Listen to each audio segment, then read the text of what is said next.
Aux échecs, un des grands principes de l'ouverture est de mettre son roi en sécurité, souvent par le petit ou le grand roc. Mais au fond, pourquoi? Pourquoi le roi, dans la plupart des cas, ne peut-il pas rester au centre de l'échiquier? Et y a-t-il des cas où il n'est pas obligé de roquer? Nous allons voir ça. Dans cette partie que j'ai jouée sur internet, nous sommes au 18e coup, et mon adversaire n'a pas encore roqué. Je remarque la colonne complètement vide et le centre grand ouvert. J'en profite et je joue tour E1 échec. Mon adversaire est presque forcé de jouer roi D8. Règle importante, on ne peut pas roquer sur échec. Pour les plus tacticiens d'entre vous, je vous laisse trouver le mat en 3 coups sur roi F8. La suite de la partie est alors un sens unique. Je peux alors pourchasser son roi et gagner du matériel grâce aux nombreuses tactiques de la position. Si on observe ce tableau de match final, on remarque que mon adversaire n'a même pas pu développer ses tours, qui sont encore sur leur case de départ. Peut-être que s'il avait roqué, il aurait pu les activer. Donc, voilà la raison principale du rock. Il permet de protéger son roi contre les attaques, car attaque rime avec tactique, et donc perte de la partie ou du matériel. Il permet aussi d'activer ses tours. Mais il doit sûrement exister des cas où il n'est pas nécessaire de roquer, non?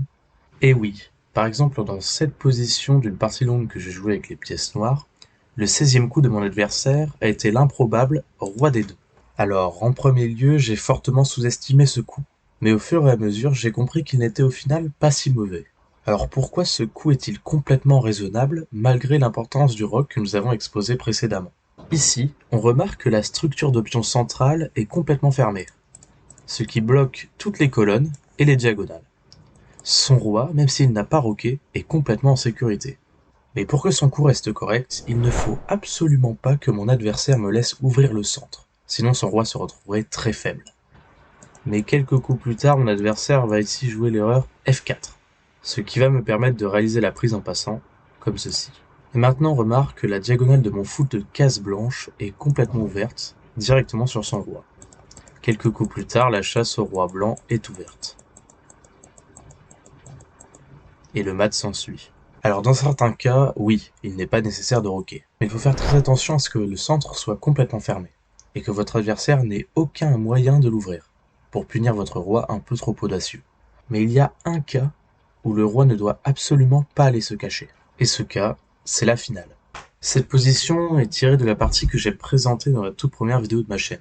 Au passage, je vous conseille d'aller la voir. Nous sommes au 20e coup et mon adversaire vient de jouer Dame C1, proposant l'échange des dames.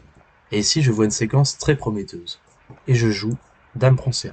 Après le logique tour prend C1 de mon adversaire, on peut se demander pourquoi je lui ai laissé le contrôle de la seule colonne ouverte de l'échiquier. Observons la position et remarque que les dames ainsi qu'une paire de tours ont été échangées.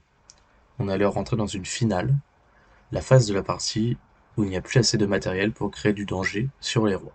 Et dans les finales, le roi devient une pièce à part entière car il ne peut plus être mis en danger. Vous voyez sûrement où je veux en venir. Ici, le meilleur coup est roi D7. Le roi contrôle les cases d'infiltration de la tour et il va jouer un rôle important dans la finale plutôt que de se cacher avec un simple petit roc inutile car le roi ne peut plus être mis en danger. En plus, le centre est fermé ici, donc aucun risque.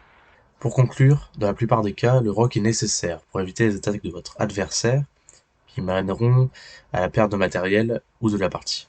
Néanmoins, si le centre est ultra fermé et que votre adversaire ne peut pas l'ouvrir, votre roi est en sécurité au centre de l'échiquier.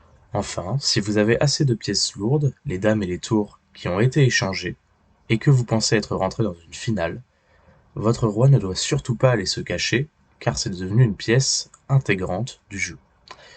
Et vous ne devez surtout pas roquer si vous ne l'avez pas encore fait. Le rock est un sujet très complexe et il y a encore beaucoup de thèmes à aborder. Si tu souhaites une deuxième vidéo sur le sujet, n'hésite pas à manifester ton soutien par un petit like, un abonnement et un commentaire. Mon Twitch est également dans la description pour ceux qui souhaitent suivre les lives. Et moi je vous dis à très bientôt pour une nouvelle vidéo.